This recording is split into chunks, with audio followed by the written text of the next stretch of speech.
Infiniti launched the QX80's predecessor, the QX56. When environmentalists were torching customers and energy experts claimed peak oil would dry out the world's reserves within decades. During the 2004 model year, its first, gas prices crested at more than $2 per gallon, prompting more predictions that big SUVs would soon be extinct. Exactly none of that happened. Since Infiniti renamed the second-generation QX56 as the QX80 for 2014 and then refreshed it for 2015, sales of luxury SUVs and crossovers have been on fire. For 2018, Infiniti has updated the QX80 a second time. After driving it in Charleston, South Carolina, we suggest no surprise, given its age, that it may still need a few more tweaks. Same bulk, less hulk. While the QX80 keeps its imposing presence, Senior Product Manager Anon Patel admits that too many customers could not get over the styling. He's talking about its brutish face that was part tractor trailer, part 1930s era Chrysler Airflow. By raising the headlights 3.9 inches, slitting the openings, toning down the thick chrome grille, and revising the entire lower fascia, Infiniti designers looked to mimic the gorgeous Q60 coupe and get it to work on this large SUV. We think they did a good job. Head-on, the QX80 has become a handsome fellow. At the rear, a whitened chrome strip connects new LED taillights, although the bumper-mounted incandescent turn signals are the one odd disconnect. The hulking 22-inch wheels 20s are standard high step in height, and lofty greenhouse carryover. 3 new or revised colors are available, all at extra charge. Moonstone white is bright and pearlescent, mineral black adds some copper sparkle in the dark, and our favorite, champagne quartz, was said to be inspired by ancient French capes. Inside, Infiniti now offers saddle brown emile and aluminum leather when buyers select the $5,700 deluxe technology package that requires $8,150 in additional options, and the $2,450 theater package's rear seat entertainment screens have been widened by an inch to 8.0 inches. A digital rear view mirror, much like those in the Cadillac CD6 and the Chevrolet Bolt F, shows a feed from a camera cleverly hidden in the rear glass.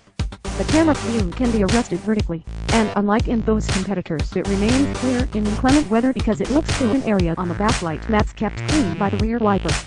Because QX80 drivers bring giant mugs into their vehicles, the front two cup holders feature handle cutouts, and the USB ports are relocated to the dashboard instead of buried in the central cubby, which is also slightly deeper.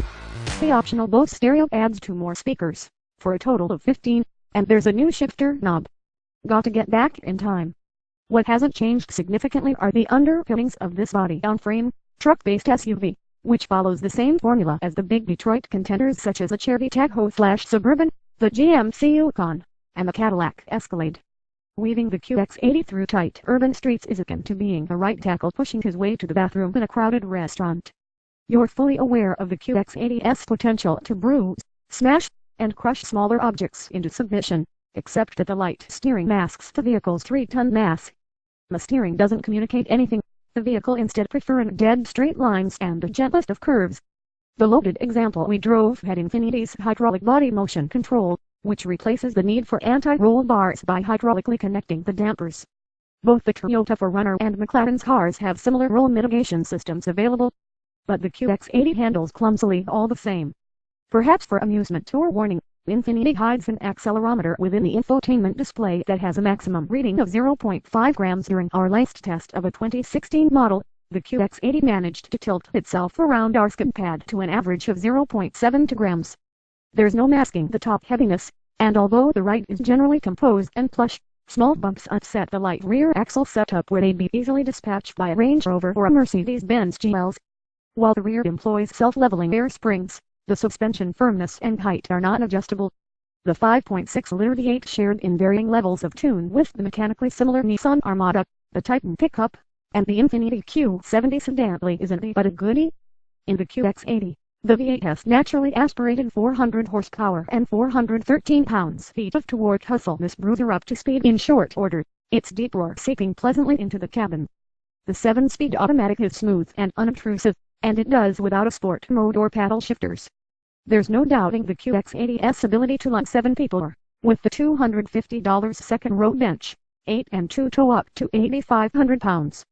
Despite excessive nosedive, the brakes are also reassuring when someone cuts you off. Can I have your monograph? Infiniti drapes the interior in soft leather with attractive stitching and quality fit and finish. There's enough room to stretch out, although as in General Motors SUVs the high floor lessens headroom in the rear two rows. It's a comfortable place to burn hundreds of miles at a time, yet the QX80 is missing some key items given that the price can surge past $80,000. With all options ticked, there's no panoramic sunroof extending to the second and third rows, the head-up display, massaging seats, or wireless device charging. Not here. The displays are throwbacks to an earlier electronic age. Coffee makers and hotel clock radios have sharper, larger screens than the tiny monochrome rectangle sandwich between the analog gauges. The 8.0-inch central touch screen is quick to respond and better organized than the dual display setup in the Q60 Coupe, but the navigation maps resemble crude color line drawings. And while we're happy to see so many physical buttons and switches, the gray plastic looks just as cheap here as it does in the Nissan Titan. Most disappointing are the thin doors, which open and close with a hollow, teeny bang, belying the QX80's heft. As it stands, the QX80 feels as outdated and unwieldy to drive as the Lexus LX 570. That vehicle's fresher electronics and nicer interior appointments make it more bearable, however. If you must have a truck-based SUV with a 2-speed transfer case, the all-new Lincoln Navigator is better dressed while offering a more modern-feeling cabin and superior EPA fuel economy. Nissan's own Armada Platinum Reserve, which maxes out at about where the QX80's price starts, has most of the Infiniti's grunt and luxury features. This still is a successful SUV, outselling the LX 573 to 1 and going toe-to-toe with the Range Rover at roughly 17,000 units per year while falling shy of the Cadillac, which has been moving at an annual clip of almost 40,000. Infiniti execs promise that by the 2018 New York Auto Show we'll see an even fancier QX80 along the lines of the monograph concept, with a price approaching $100,000. Perhaps that version will offer a more modern and better equipped luxury SUV experience befitting its price.